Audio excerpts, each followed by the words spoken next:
लागि र पनि स्टिलबाट नभए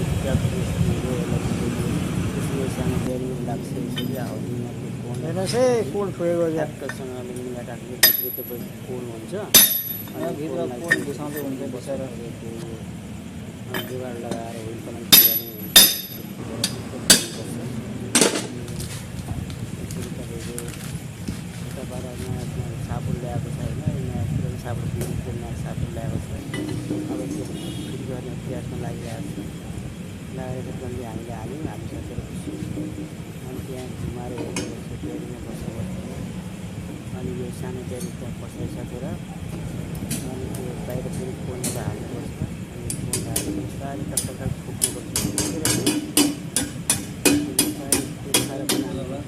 बाहिर हाउसिङ गर्नुपर्छ